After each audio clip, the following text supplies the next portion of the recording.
বাংলাদেশ, পাকিস্তান, মিশর, Iran, Indonesia, Malaysia, Nigeria ও তুরস্ক উন্নয়নশীল এই ৮ মুসলিম দেশের জোট D8 নামে পরিচিত।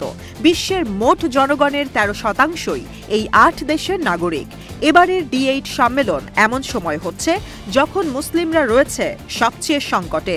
ফিলিস্তিন, লেবানন ও ইয়েমেন ধ্বংসের পর ইসরায়েল এগোচ্ছে সিরিয়ায়। সম্মেলনকে কেন্দ্র করে 11 বছর পর প্রথমবারের মতো কায়রো সফর করলেন তেহরানের সরকার প্রধান। ঐতিহাসিক এই ক্ষণে সম্মেলনের সাইডলাইনে মিশরের প্রেসিডেন্ট আবদেল ফাত্তাহ আল সিসির সঙ্গে বৈঠক করেছেন ইরানের প্রেসিডেন্ট মাসুদ পেজেশকিয়ান।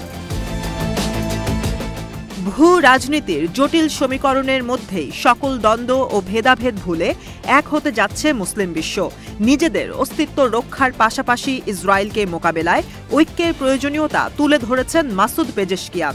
ইরানের প্রেসিডেন্ট বলেন, ইসরায়েলের আগ্রাসন রুখতে ইসলামিক দেশগুলোর এক হওয়া ছাড়া আর কোনো বিকল্প নেই।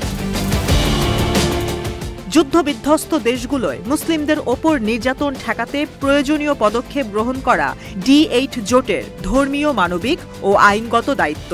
এই সম্মেলনের মাধ্যমে সদস্য রাষ্ট্রগুলোর মধ্যে ভ্রাতৃত্ব ও বন্ধুত্ব আরও জোরালো হবে বলে আশা প্রকাশ করেছেন ইরানের প্রেসিডেন্ট।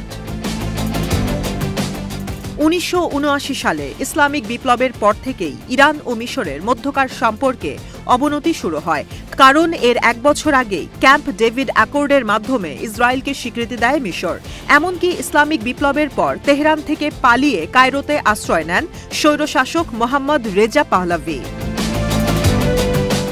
ইরান ও মিশরের পাশাপাশি সম্পর্ক স্বাভাবিক হতে যাচ্ছে বাংলাদেশ ও পাকিস্তানের মধ্যে। সম্মেলনের সাইডলাইনে বৈঠক করেন দুই দেশের সরকার প্রধান, যেখানে ডক্টর মোহাম্মদ ইউনুস বলেন, দুই দেশের সম্পর্ক স্বাভাবিক করতে 1971 সালে মুক্তিযুদ্ধের বিষয়ে পাকিস্তানের বিষয়গুলো পরিষ্কার করতে হবে। বাংলাদেশের সঙ্গে ভ্রাতৃত্বের সম্পর্ক শক্তিশালী করতে আগ্রহী পাকিস্তানও। দেশটির সরকার প্রধান ডেঙ্গু ব্যবস্থাপনা ও চিনি শিল্পে বাংলাদেশকে সাহায্য করার বিষয়ে ইতিবাচক মনোভাব পোষণ করেছেন। পাশাপাশি সার্ককে পুনরুজ্জীবিত করতে ডক্টর মোহাম্মদ ইউনুসের পরিকল্পনাকে স্বাগত জানিয়েছেন শেহবাজ শরীফ। জানান, সার্কের অনেক বড় সমর্থক তিনি।